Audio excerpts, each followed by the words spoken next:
Hello and welcome to another Delboy 8-bit years. Yes, this is just a small series of videos where I do a retrospective of the games that I played during my 8-bit era, which for me ran from around 1978 all the way up until the mid to late 80s, although I may throw in the odd game where I've played under emulation.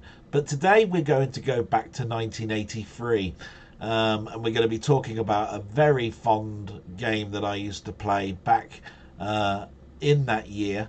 But I just want to first talk about the programmer that programmed this game. His name is Chris Boucher. Now, if you're trying to think, who's Chris Boucher? What is this that Delboy's talking about? It should be a name that is known better than it is, because this guy wrote and programmed some of the best role-playing games that were seen on the 8-bit games, which is the Ultima range of games. But this particular game is probably his second or third game, and he was a lead programmer really on the Apple systems. But I think I'm going to need to tell you what the name of the game is now, because it's getting a little bit more difficult. So I'm going to switch my view to images and introduce you to a game called Lunar Leeper. Yes, now Lunar Leeper was fondly remembered by me because it was my first cartridge game on my Commodore 64, and the Commodore 64 was released in 1983, so it was pretty much one of the first games I ever owned, and I could only really get cartridge games at the beginning because I didn't have a tape or disc player. But what is Lunar Leeper? Well, this is where I've got to sort of like refer to some notes, because the language that's used in this particular game for the creatures and so forth is a little bit mind-blowing. So I'm just going to alter the view again and show you some screenshots so that you get an idea of what this game as I explain it to you. The game takes place on the planet Ophimalia in the Valley of the Leapers, which the manual describes as omnivorous creatures having two long rubbery legs, a single eye, and a massive green beak. In the first phase of the game, so that's that first screen, second screen that you can see, the middle screen, you need to rescue the crew members that are stranded in the Valley of the Leapers. The Leapers must be avoided or shot, lest they leap up and consume the spaceship or the crew member it carries. Once all the crew members are rescued, you are then part of the second phase, which you can see in the third screen there, where you must traverse a cavern and destroy an omnivorous guardian, which looks like a big eyeball.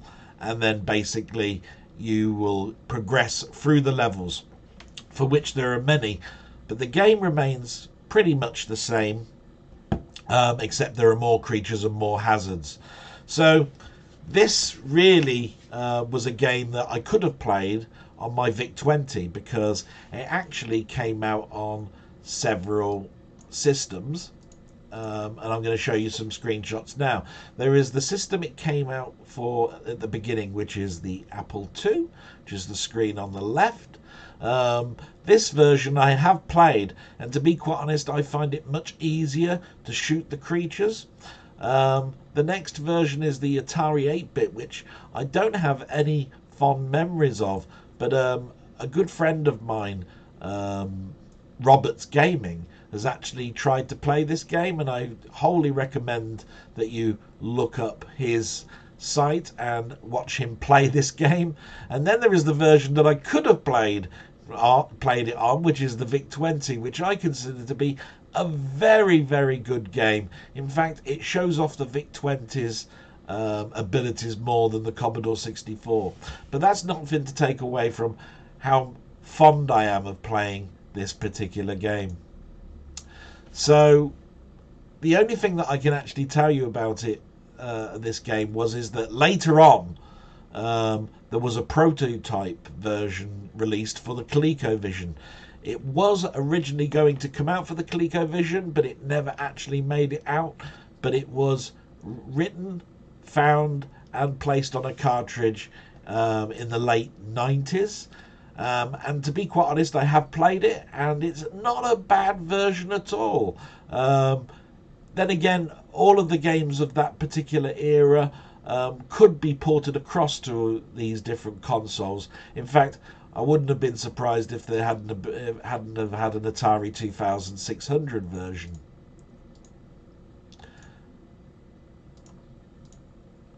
Now, trying to find reviews of this particular game is pretty difficult because of the year, but there have been some retrospective reviews. Now, I found this particular review in Personal Computer Games, and they gave it a pretty good score. So this is a 1982 review for which it got an overall score of 8. But I also did manage to find a Commodore 64 review, but this was back in the day where certain magazines didn't give any percentage scores. They just basically said what they liked about it or what they didn't like about it. Now, onto the Lemon site, where historically you can see games that were out on the Commodore 64. A number of people have rated this game, and it got an average of 6.59 out of 10. So I've sort of like rounded it all up and given it a score of 7. I don't think that's too bad a score. It's definitely not a classic. It's just one of those games that I like to go back to and reminisce on. So, saying all that, I think we ought to sort of see me playing the game. I'm going to do my very best here to not look a fool. So I'm going to load up the game. And we're going to see what I can do in this game. So we'll start the game off. Here we go. And you'll see that's my ship there, and that's the Leapers. Now I need to pick up the people and then transfer them over to this plinth.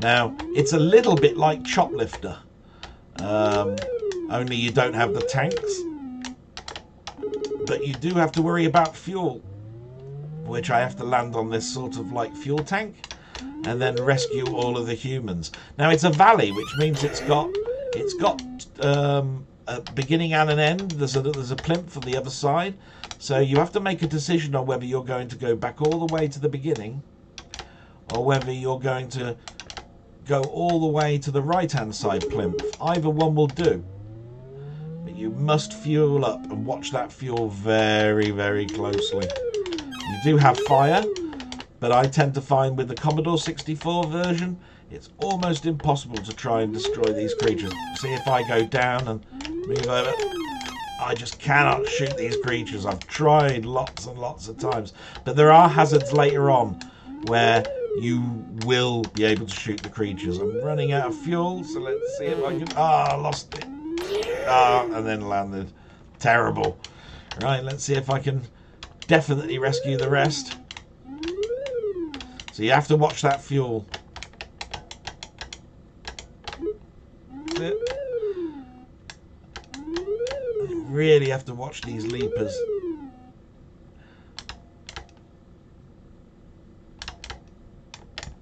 There we go. Get some fuel. And I think this time we're going to have to go all the way over to the right.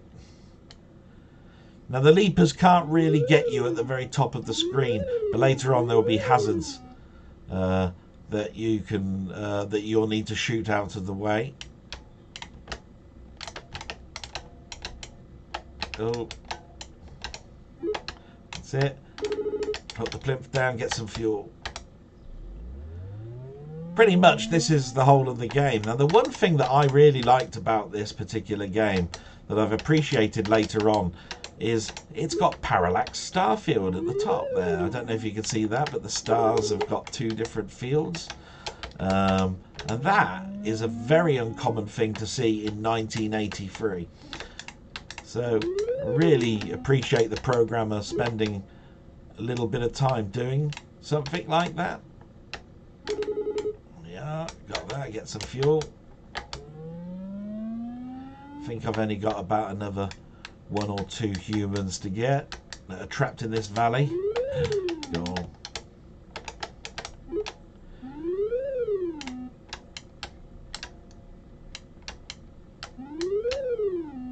Oh, get some fuel.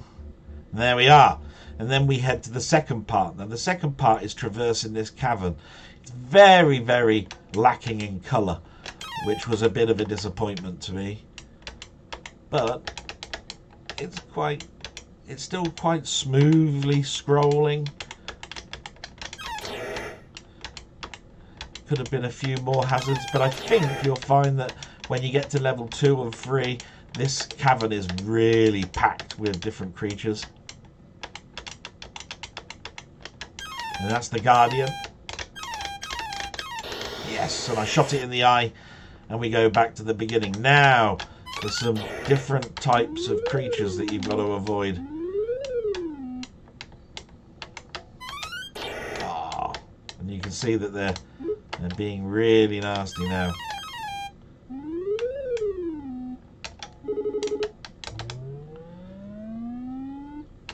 Okay. There we are. There's a sort of like big spaceship that flies along the top, which you can crash into if you're not too careful. So you are now going to have to go down and up a little bit. Otherwise you will get hit by that. Get me fuel.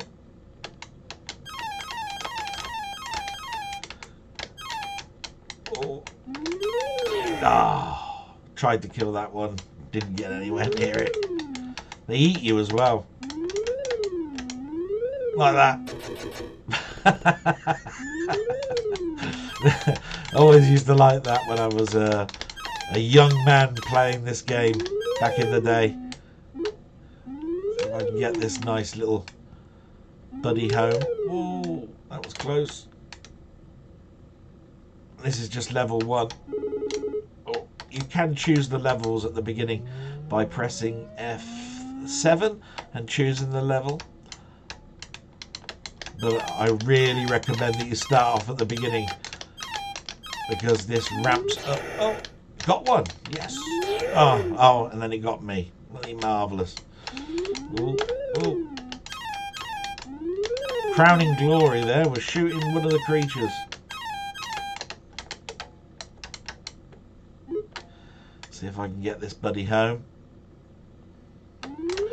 Oh dear. Got him. Can I get some fuel? Yes. Woo. Doing okay.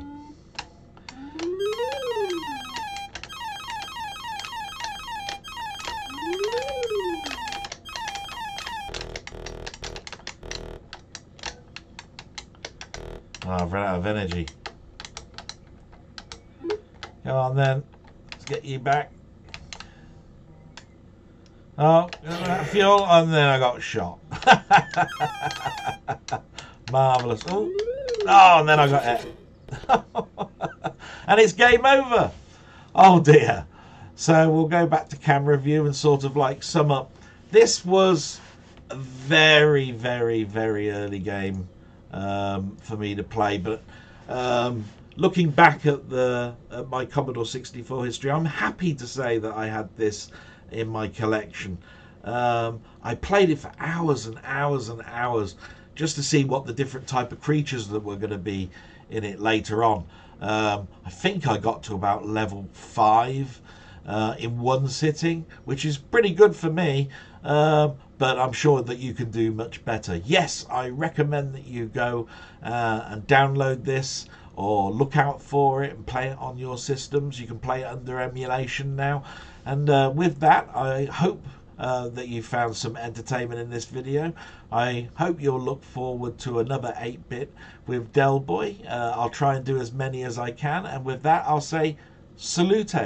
Thanks very much. Bye-bye.